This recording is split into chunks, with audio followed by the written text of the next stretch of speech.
السلام عليكم ورحمة الله وبركاته. أصحابك وحرن جنة مركز السود وهذا أدي هذا ومهتنتين. مقال كان ما أنت وحن ربائنا ندي كل وذاقه قضب فرب بدن أو مهمة أو دمان تطبق قبل كمن الصوت كوساب سنة. هواني دي مدحضة كاهيد أورور كفيدين أو فيوتر إيمي باك أو صومالي فرب بدن دنبي كعمها وجلسي أيام ما أنت لحكومي haddaba muddo sanad dheer ah ayaa lagu xukumay imise sana ayaa lagu xukumay waan idin wadaagayaa maxkamadda maxay ka sheegtay garsooruhuna muxuu ku yiri ka hor intii uusan xukumin waan idin wadaagayaa wasaaradda cadaaladda ayaa maanta waxa ay dacwado ku soo ogtay gobolka Minnesota 15 qof oo Soomaali u badan kuwaasi oo lagu eedeynayo in barnaamijyadii gobolka Minnesota loogu talagalay dadka in lagu caawiyo ee federaalka ahaa ay ka musuqmaasuqeen lacag gaaraysa 90 milyan oo dollar arintaasina sidoo kale waan idin wadaagaya iyo Soomaali kale oo iyaguna dacwado kale oo gooni ah lagu soo oogay oo la xiriiro dhinaca Medicaid-ka sidoo kalena waan idin wadaagaya balse marka hore soo dhawaada haweeneydii madaxda ka ahayd ururkii Feeding Our Future oo aan ognahay in Soomaali fara badan ay dambi gacmaha u galiyay ururkaasi oo haweeneyda Amy Park ay madaxda ka ahayd haweeneydaasi ayaa maanta la xukumay Amy Park bishii March 19 ee sanadkii 2025 ayaa 7 dambi oo isdabamarin lacageed laaluush iyo dambiye kale lagu helay isla markaana muddo sanad ka badan ayaa hadda xabsi ay ku jirtay maanta ayaa xukunkeedu ahaa haddaba haweeneydan Amy Park oo 45 jir ah ayaa maanta la xukumay waxaana lagu xukumay 41 sano iyo waliba 6 bilood oo xabsi ah dacwadoogayaashu waxay doonayeen 50 sano in lagu xukumo halka qareenkeedu uu doonayay 3 sano in lagu xukumo laakiin iyadoo ooynaysa ayaa maxkamadda ka hor intii aan la xukumin ay qoraal kooban ay ka aqrisay isla markaana raali gelin ayay ka bixisay markeedii ugu horeysay musuqmaasuqa ururka iyadoo ay madaxda ka ahayd ee Feeding Our Future uu ku kacay iyadoo silsiladeysneed isla markaana timuhu ay gadaal ugu xirnaayeen ayaa fariintan ay aqrisay waxay tiri waxaan doonayaa inaan qof kasta u sheego sida aan uga xumahay waxa dhacay waan fahansanahay in aan ku guul dareystay dhinaca shacabka inaan ku fashilmay isla markaana sidoo kalena dhibaatooyinka aan sababay waxaan rumaysnaa wax kasta oo aan sameynayay in aan si wanaagsan u sameynayay laakiin qaladaad fara badan ayaan sameeyay ayay tiri marka qoyskayga iyo waliba shacabkana waan ku fashilmay dhankooda ayay tiri marka garsooraha maxkamadda Nancy Brazel ayaa iyadu waxa ay diiday in Amy Park oo isku dayeysay inay iska fogeyso musuqmaasuqa lacagtaasi malaayiinta dollara oo xilligii coronavirus-ka loogu talagalay in caruurta lagu quudiyo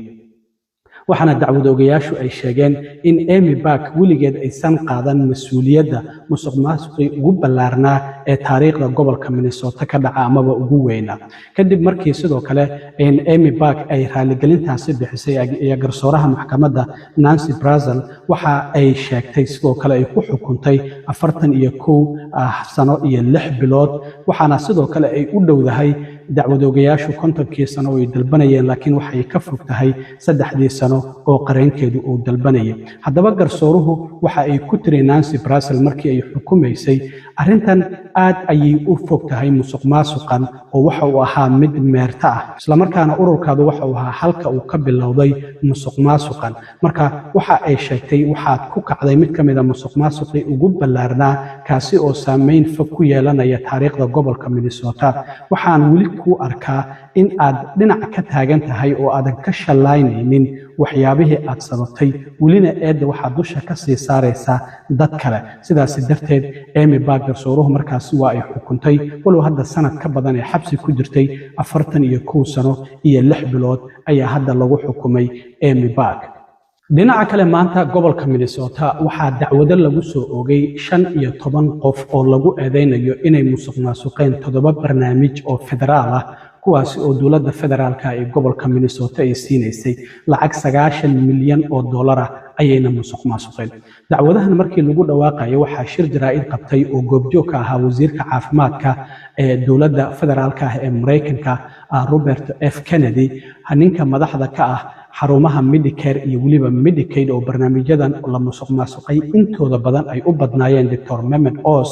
waxaana sidoo kale dacwadahan ku dhawaaqay ninka la yidhaahdo Colin McDonald oo wasaaradda cadaaladda u qaabilsan dhinaca la dagaalanka musuqmaasuqa. waxaa dadka dacwadaha lagu soo oogay ay u badnaayeen dad Soomaali ah, waa 15 qof dadka dacwadaha lagu soo oogay. waxaa ka mid ah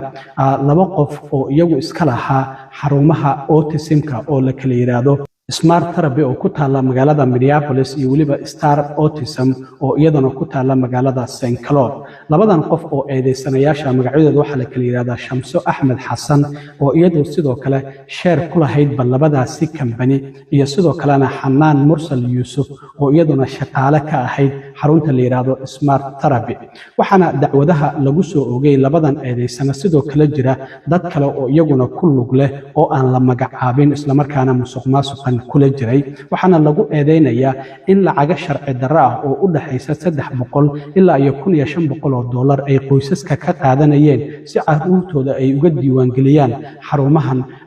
lagu daweeyo carruurta la xanuunsan autismka. labadan company ayaa waxa ay Medicaid horta waxaa la yiraahdaa caafimaad dawladdu ay bixiso oo gobolada ay siiso, isla markaana kaarkaasi caafimaadka ayaa lacagahan ay ku biilgaraysanayeen. lacaga malaayiin dollar ah ayay qaateen in carruurtaasi ay ku daaweynayeen xarumahaasi, waxaana la leeyahay waxa ay ku soo biilgaraysteen kambaniyadaasi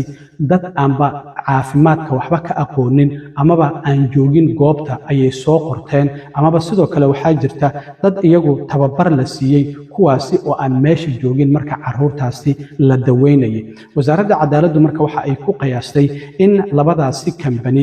Star Autism iyo sidoo kalena Smart Therapy ay Medicaid ku soo biilgaraysteen ama ka soo dalbadeen $46.6 milyan in ay lacagahaasi ay qaateen. sidoo kale waxaa jirta in $21.1 milyan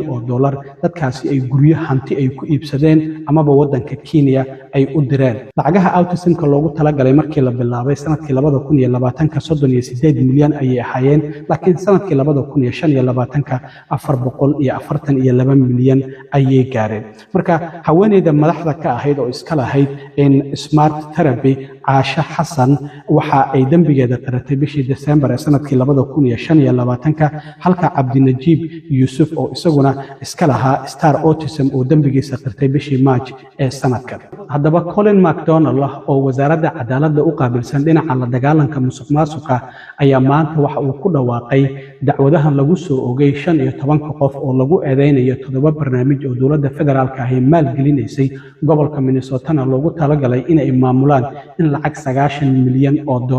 ay ka musuqmaasuqeen. barnaamijka loogu talagalay dadka homelesska in guryo loogu raadiyo oo la yiraahdo HHS waxa uu yiri waa la xiray gabi ahaan kadib markii wax lacag ah loo waayay. barnaamijka autismka carruurta la xanuunsan loogu talagalayna lacagihii loogu talagalay lacaga ka badan ayaa gobolka uu ku bixinayay sanadkii 2025. haddaba waa kan isagoo ku dhawaaqayay markii dacwadahaasi 15 qof lagu soo oogay. Today, we are announcing criminal charges against 15 defendants in Minnesota for fraud schemes that targeted over $90 million in taxpayer dollars. Let me be clear up front about something. This is not the end of our work in Minnesota. This is not the end of the beginning of our work in Minnesota. This is the beginning of our work in Minnesota. The fraud here in Minnesota is shocking. Our cases today involve 7 different state-managed Medicaid programs that have been systematically pilfered by fraudsters who treated Minnesota-run programs as their personal piggy bank. One of the programs has been completely shut down because there's no money left. It's all gone. That was Minnesota's state-run Housing Stabilization Services program, designed to help the homeless find and maintain housing. It was estimated in 2020 that it would cost only about $2.5 million a year to fund this program, but it ended up costing almost 50 times that much, over $104 million by 2024 due to fraud. And because of all the fraud, Minnesota had to shut the program down in 2025, and now these services no longer exist for these vulnerable homeless populations. And to be sure, that number is not driven by supply and demand. It is not driven by healthcare or charity. It is fraud. dhinaca kale dadka Soomaalida ah ee dacwadaha lagu soo oogay waxaa ka mid ah Mustafa Tayyib iyo sidoo kalena Abdul Basit Ibrahim iyagana barnaamijkan HSS-ka oo loogu talagalay dadka nugul ama daroogooyinka laga dhaqay ama guryo la'aanta in guryo loogu raadiyo ayaa waxa ay ka musuqmaasuqeen lacag gaaraysa $975,000 sanadkii 2022 waxaana la filayaa in ay dambigooda ay qirtaan dadka Soomaalida ee dacwadaha lagu soo oogay waxaa ka mid ah gabar lagu magacaabo Fahiima Cige Maxamuud laba dacwadood oo ku dhawaad $5 milyan inay qaadatay ayaa lagu soo oogay dacwadda koobaad waxa ay tahay in Fahiima ay iska lahayd mid ka mid ah dheekeeradii wiilkii cadaanka ah ee Nick Charlie bishii December ee sanadkii hore muuqaalada uu ka soo duubay oo yiri caruur ma joogto waa iska xiran yihiin lacagana waa lagu qaataa waxa ay iska lahayd dheekeer lagu magacaabo Future Leaders Early Learning Center waxaana ay heshay lacag gaaraysa oo dheekeerkaasi ku qaadatay $4.6 milyan waxyaabaha lagu haysto gabadhan Soomaalida ah waxa ka mid ah waxa jira lacag loogu talagalay in waalidiinta laga qaado markaasi kadibna oo qasab ah markaasi kadibna lacagahaasi lagu beelgareeyo dawladda sidaas darteed waxa la leeyahay ilaa 13,000 oo been abuur ah ayaa intii u dhaxaysay bishii October ee sanadkii 2022 ilaa bishii December ee 12 sanadkii 2025 lacagahaasi been abuurka ah ayay soo dirsatay waxaana waraaqaha maxkamadda ay muujinayaan in ay si been abuur ah ay waraaqahaasi ay u soo dirsanaysay Fahiima sidoo kale bishii February ee sanadkan ayaa waxa lala xiriiriyay kiiskii dacwadihii Feeding Our Future oo lacag 854,000 ah ayay qaadatay iyadoo dhahaysay ilaa 1,000 caruur ah ayaan 7 maalmood aan quudinay intii u dhaxaysay January sanadkii 2021 ilaa July sanadkii 2000 iyo sidoo kalena 2020 waxa ay sheegtay Fahiima in daykeerkeeda ay xiraysay ayna bishii February ee sanadkan waxaana la ogaaday maalin kadib in ay ticket u jaratay magaalada London oo ay doonaysay inay safarto airportka ayaana laga qabtay iyadoo ticketkaasi jaratay marka waxay ka mid tahay hadda dadka dacwadaha lagu soo oogay Fahiima oo lagu eedeynayo lacag ku dhawaad $5 milyan in ay qaadatay